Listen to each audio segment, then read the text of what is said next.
नमस्कार, आप देख रहे हैं नेशन इंडिया न्यूज और मैं हूं आपके साथ सद्दाम करीमी। जिस तरीके से दूसरी लहर ने कोरोना का तो हर किसी को तबाह तो कर ही दिया था, लेकिन तीसरी लहर भी कहा जा रहा है कि 6 या 8 महीने के बाद, जैसे मीडिया रिपोर्ट सामने आ रही है, वो 8 महीने के बाद भी तीसरी सुनामी भी आ सकती है कोरोना का।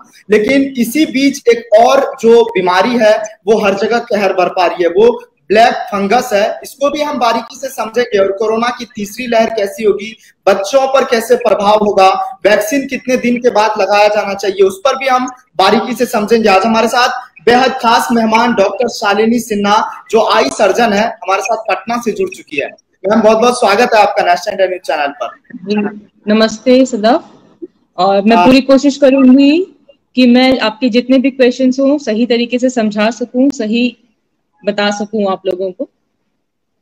मैम, पहला सवाल और महत्वपूर्ण सवाल हर किसी के मन में आज जो है यही सवाल है कि जो कोरोना का तो एक जो है कहर है ही, ब्लैक फंगस क्या बीमारी है, उससे भी लोग जो है प्रभावित हो रहे हैं, वो क्या है, वो जो आप बारीकी से बताइए हमारे दर्शकों को।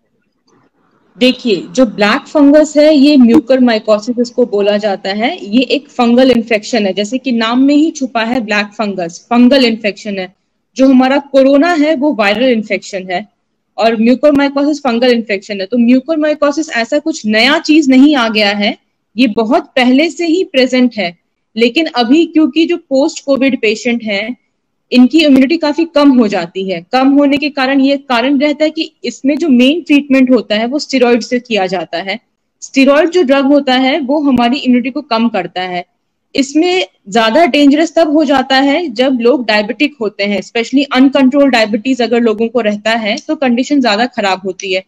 प्लस जो हम लोग ऑक्सीजन मास्क यूज करते हैं उसके सही तरीके से इस्तेमाल नहीं हो पाता है, उसे हमें क्लीन करना पड़ता है, जो पानी जो रहता है उसे हमें चेंज करना पड़ता है। तो due to overload of patient ये सब चीज नेग्लेक्ट हो गई। कारण क्या हुआ कि वो सब चीजों में म्यूकोरमाइकोसिस जो फंगस है वो ग्रो करने लग गया।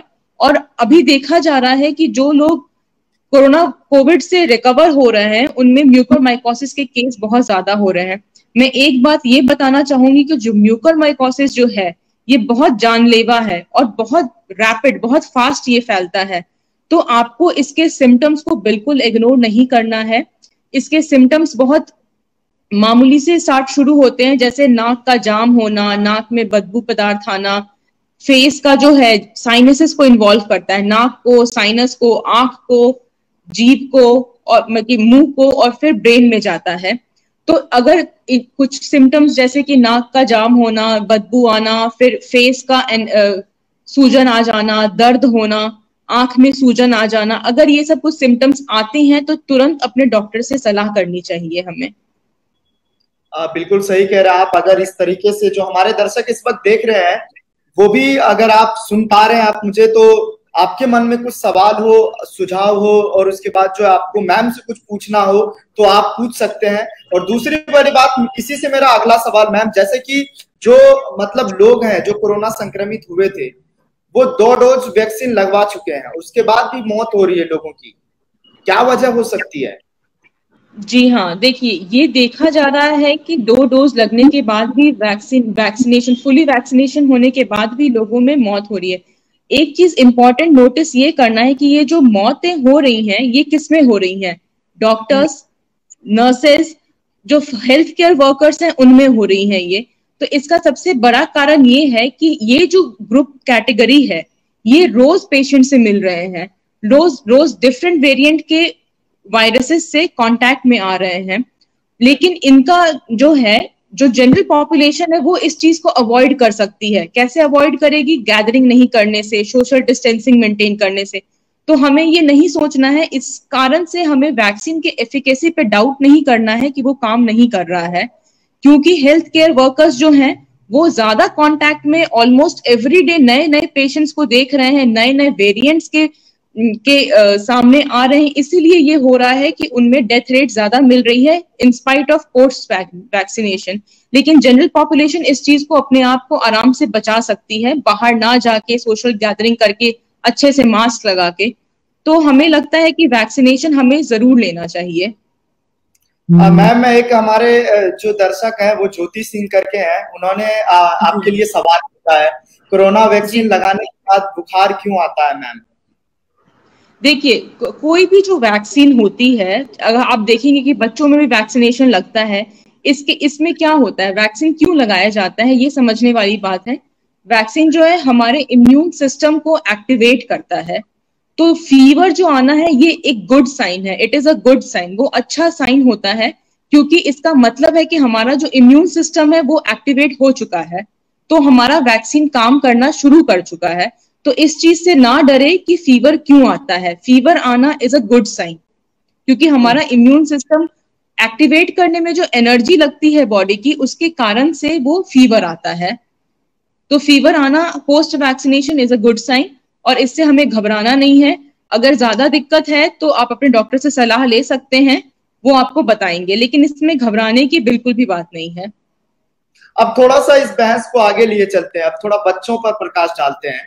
तीसरी लहर में बच्चों को प्रभावित होने का ज्यादा जो है अंदाजा लगाया जा रहा है जी। क्या कारण हो सकता है बच्चों को इस तरीके से अगर प्रभावित होना कोरोना से? देखिए, कारण सिंपल है कि अभी तक जो वैक्सीनेशन ड्राइव शुरू हुआ है वो 18 एंड अबव के लोगों के लिए है। तो जो ग्रुप बच गए वो कौन से ग्रुप है? 18 एंड बिलो ग्रुप, जो बच्चों का ग्रुप है, उन्हें वैक्सीनेशन नहीं लगा है। वो एक सॉफ्ट टारगेट की तरह काम करेंगे वायरस के लिए, तो वायरस उन्हें अफेक्ट करेगा।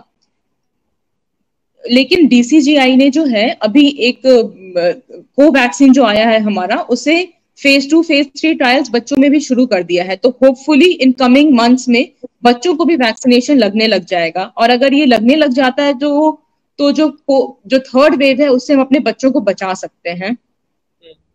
सबसे इंपॉर्टेंट बात है कि अगर वैक्सीनेशन तब तक नहीं शुरू हुआ तो बच्चों को कैसे बचाया जाए। इसमें भी जो रेगुलर वैक्सीनेशन अदर देन जो कोविड वैक्सीनेशन होती हैं, बच्चों को जन्म से भी इम्यूनाइज किया जाता है, वैक्सीनेशन लगाया जाता है, हमें उसका बहुत ध्यान रखना है। जितने भी वैक्सीनेशन है जो बर्थ के टाइम पे पहले 3 महीने, 6 महीने, साल भर, 9 महीने, 1.5 साल, 5 साल के जो वैक्सीन लगते हैं, नॉर्मली वैक्सीन लगते हैं, वो बच्चों को जरूर लगवाना है, क्योंकि वो वैक्सीन भी जाके हमारे इम्यून सिस्टम को एक्टिवेट करते हैं। जब हमारा इम्यून सिस्टम एक्टिवेट रहेगा तो बच्चों पे अगर कोरोना होता भी है तो उसका इफेक्ट ज्यादा नहीं होगा, क्योंकि उनका इम्यून सिस्टम ऑलरेडी एक्टिवेटेड है due to different vaccinations also. और जो हमारे जो नॉर्मल, जी बोलिए। कुछ लोग हैं जो वैक्सीन लगवाने से डर रहे हैं, उनको क्या सलाह देना चाहेंगे आप?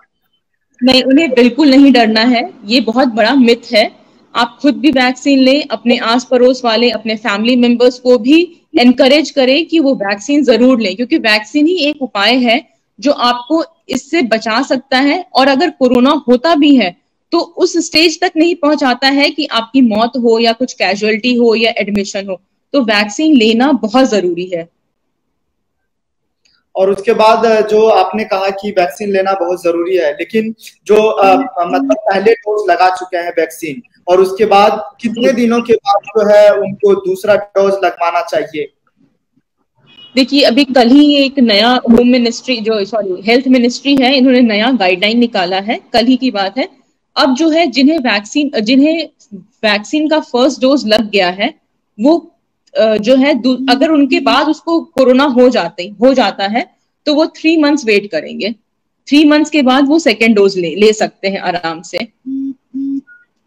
प्लस जिनको एक बार कोरोना हो चुका है पहले और उन्होंने एक भी वैक्सीन नहीं ली है, तो वो भी 3 महीने तक वेट कर सकते हैं। तो जो नए प्रोटोकॉल्स आए हैं जो कल रिलीज हुआ है, नंबर 1, जिन्हें कोरोना हो चुका है वो 3 मंथ्स वेट करेंगे रिपोर्ट नेगेटिव आने के बाद। दूसरी बात जो है, जिन्हें फर्स्ट डोज के बाद कोरोना हुआ है वो भी 3 मंथ्स वेट करेंगे नेगेटिव रिपोर्ट आने के बाद, तभी वो सेकेंड डोज का इंजेक्शन लेंगे। हाँ जी जी जी। मैं एक बात और बताना चाहूंगी इसमें, irrespective of your vaccine status, आपको वैक्सीन लगा है चाहे नहीं लगा है, अगर आपका अभी तक नंबर नहीं आया है, आपको जो कोविड प्रोटोकॉल्स है, कोविड प्रिकॉशनरी प्रोटोकॉल्स, मास्क लगाना है, हैंड वॉश करना है, सैनिटाइज करना है अच्छे तरह से हैंड्स को, सोशल गैदरिंग नहीं करना है, अवॉइड करना है, घर से बाहर तभी निकलें जब बहुत जरूरी है। वैक्सीन लगाने के बाद भी इन सब प्रोटोकॉल को फॉलो करना बहुत ही जरूरी है। ऐसा नहीं है कि वैक्सीन लगा लिया तो मास्क फेंक दिया, सैनिटाइजेशन बंद कर दिया, हाथ धोना बंद कर, ये कंफ्यूजन बिल्कुल नहीं होना चाहिए। वैक्सीन लगाने के बाद भी इस प्रोटोकॉल को बहुत स्ट्रिक्टली फॉलो करना है। ये बात मैं लोगों को बहुत अच्छी तरह से बताना चाहती हूँ। बिल्कुल सही कह रहे हैं आप कि अगर आप वैक्सीन लगा चुके हैं तो फिर भी आप जो है सोशल डिस्टेंसिंग का ध्यान रखिए, मास्क लगाइए। बहुत शुक्रिया हमसे बात करने के लिए, आपने मुझे महत्वपूर्ण समय दिया। Thank you.